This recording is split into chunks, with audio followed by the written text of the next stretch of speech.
Well, hello and welcome to a new video. Subject for this one is this Corgi 209 Riley Pathfinder. Pretty short production run on these cars. They were produced between 1959 and 1960. This particular one is in the normal level of play-worn condition. The bell from the side is missing. I've never come across one that's got the bell intact, so not an unusual thing that. Quite a bit of rust on the bottom. I'm just popping the case open now. Sorry about the extreme close-up. I was experimenting with a new spot for the camera. It's good on detail, but unfortunately I hadn't really got it centered very well. Simple enough. There's no interior, but there is glass. There you go, Corgi Toys Riley Pathfinder. Lift out wheels at the front. The back ones are secured through the base plate.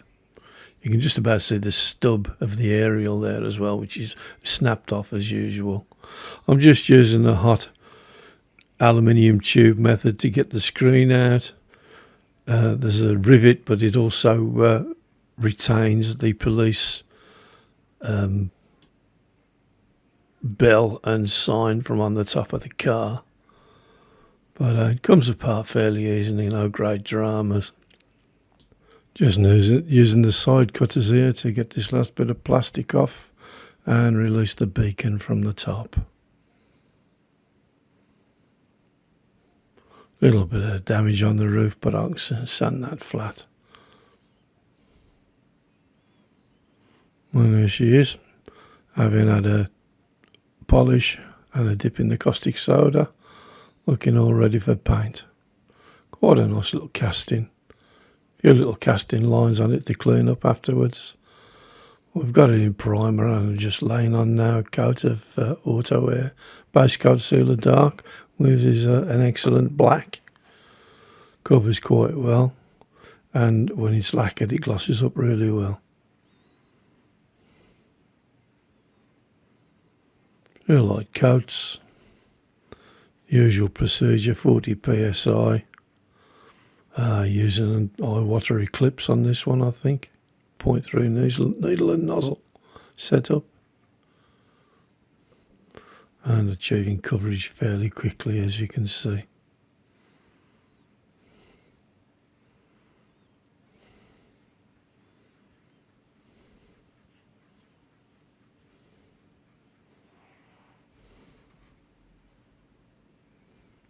Just back in now, and I'm putting on a coat of transparent sealer, or clear sealer, just so that I can handle the car before I lacquer it. I've put a coat of lacquer on now, and we're just at the point where I'm silvering up the bumpers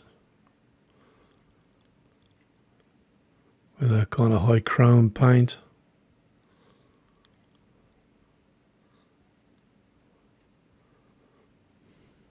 Steady hand, steady process. You can probably tell I have got the camera speeded up a little bit because it's an interesting process to see, but it's very time consuming in real time. I don't paint that quickly. Another corner to do there. And then I'll put a little bit of silver highlighting on the rear of the bonnet of the boot there for the number plate light, and around to the front. Same process, as I say nearly every time. No quick ways around this. Steady hand and patience is the only option.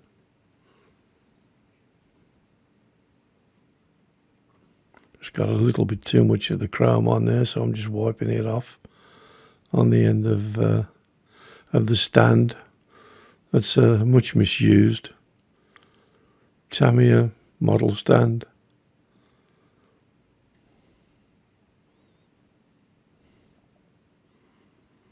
And again, just Gently filling in.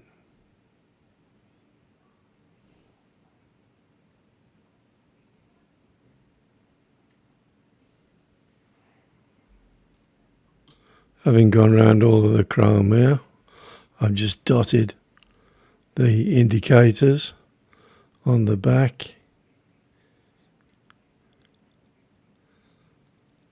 And I'm just going to come back in now to the stop and tail lights and the brakes.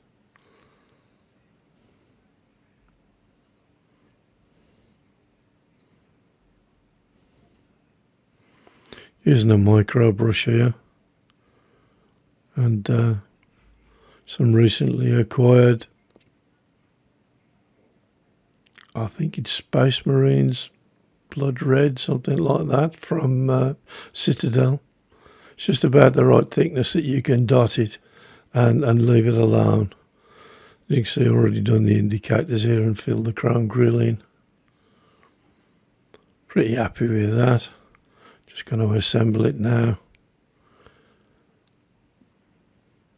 and fit the number plates and the beacon on the top. Our number plates on first.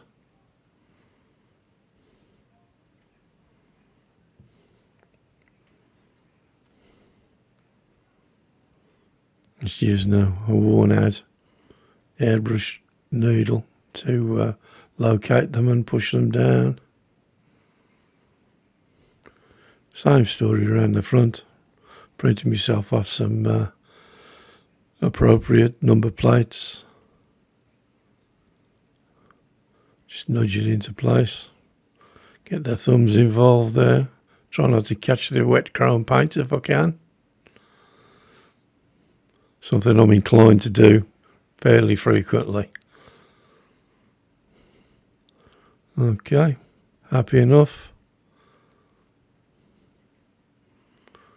Now the next move is the beacon. You'll enjoy this. This is a Hellboy 59 cock-up. I spent a tremendous amount of time assembling myself a nice little matching beacon, or matching, I presume it's a spotlight, I'm not entirely sure, for the other side of the beacon on the top, only to discover that it was actually meant to be a bell. So there we go, I did my best to sculpt a little one of those and match it up as nicely as I could. And what do we do next?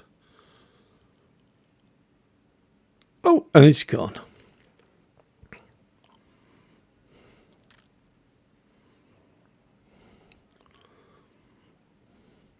So what I managed to do was cut the very end off of a plastic biro that had quite a nice bell shape towards the top of it. I've sealed it all up in base coat sealer dark in order to get this Vallejo brass to work. Goes off best, I tend to find, on black. Your results may vary, but that's my kind of preferred option. And there it is back on the beacon, mimicking the original bell. I imagine on the original casting it was probably silver, but I know that bronze brass bells ring out the best, so that's what I've decided to use. Assembly time now. Drop the windscreen in, get it in the right location. There are a couple of little guides for it to follow there, but unfortunately I'm slightly off camera with them. There we go, and that's right, homing in place. Fit me beacon, which is, once again, this was a bad move on the close-up. You get excellent pictures of my fingertips, but not so much with the car. Probably won't be trying this method again. So it's just pressed it into place, square it up.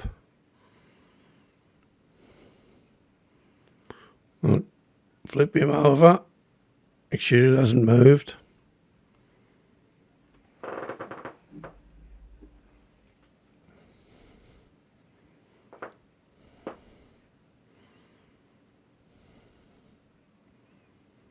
And I'm using something here called Glossy Accents, which is out of my wife's card making stash. But it works really well as a headlamp substitute and quite a good kind of glue in its own way. It'll dry to kind of a clear blob. Doesn't show on the windscreen. It will secure the kind of riveted section in place for me too. Now I'm back to it after leaving the glossy accents for about an hour to go tacky, and then I know I'm kind of safe to proceed and finish the rest off. I've pre-drilled and I'm using the replacement glue in rivets. Usual procedure again here, super glue, and just pop them into place. Try not to glue my fingerprints to the underneath of the car. And second one in.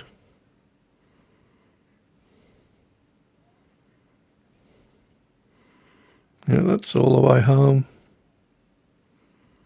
And the third and final.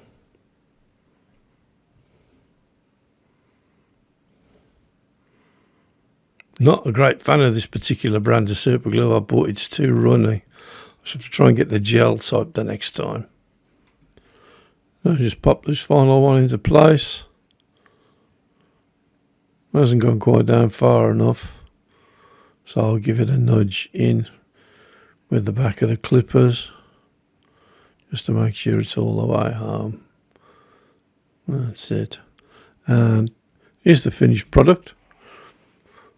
Quite pleased with this one. It's had a nice new shiny coat of paint, polished the windscreen, created the bell for the beacon on the top, polished up the hubs, redone the chrome, created some number plates.